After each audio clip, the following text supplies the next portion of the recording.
Hi, this is Linda with lightupmysoul.com, and today I'm going to read a little snippet out of a book called Creative Ideas by Ernest Holmes. It's one of my favorite, most used books. I turn to it every day, and it has some amazing affirmations in there. But today I felt compelled to actually talk a little bit about what I'm going to read. I'm going to go ahead and read it and then maybe discuss a little bit about what it means to me anyway. So here I go.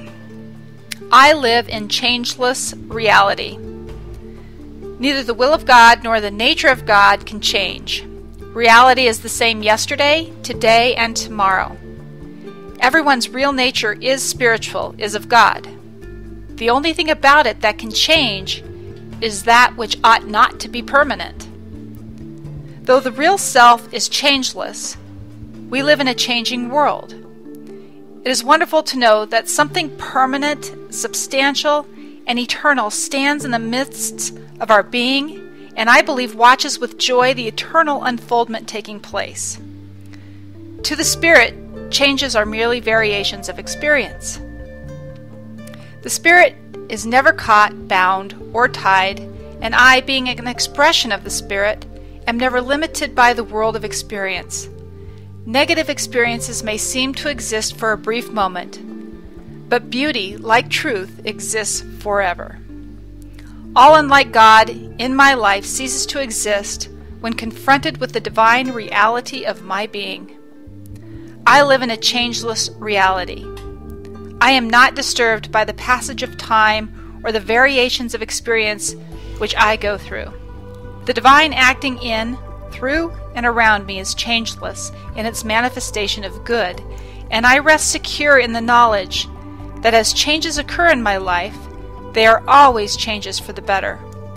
My good alone endures.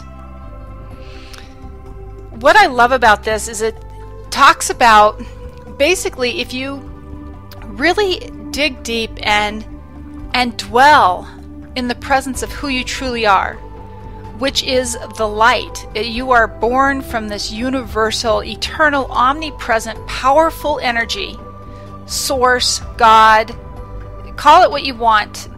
You know, whatever you choose to label it with is just words. It's really this energy, this loving, perfect, all good energy that we are all part of.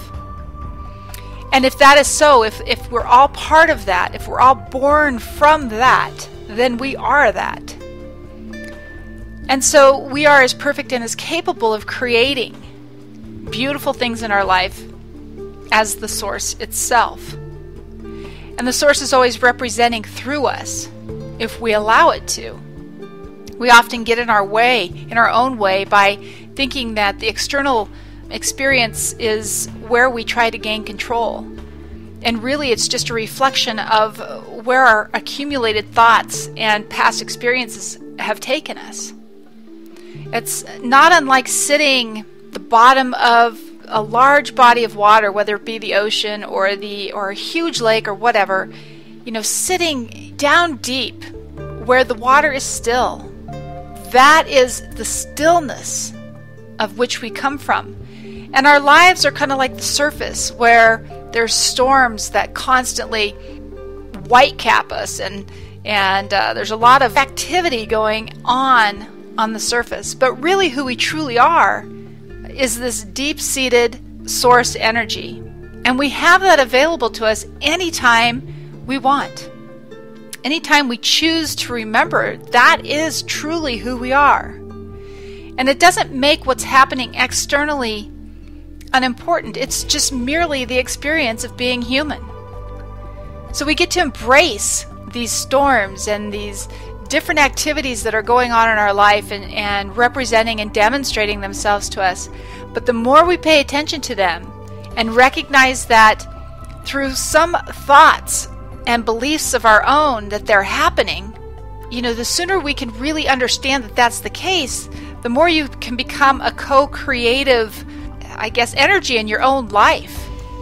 Rather than thinking that life is happening to you, it's actually happening through you. And you are so powerful that anything that is demonstrating that is not of perfection and of your highest good is just a misunderstanding of who you truly are. And so you can go back to the basics of who you truly are, which is part of this divine energy, and reverse that. Reverse it. Because if you were able to create it in the first place, then you are able to uncreate it and then recreate what you want. It's a beautiful plan, and it's really hard when you're in the moment of some sort of pain or misery or sadness to remember the kind of power that you actually do have.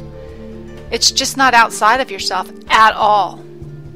So with that, I'm just going to leave you with an affirmation that is also in the Science of Mind, Ernest Holmes' book, which I think is a perfect way to end this little recording. Perfect God within me, perfect life within me, which is God, come forth into expression through me as that which I am. Lead me ever into the paths of perfection and cause me to see only the good. Have a beautiful, lovely day. Namaste.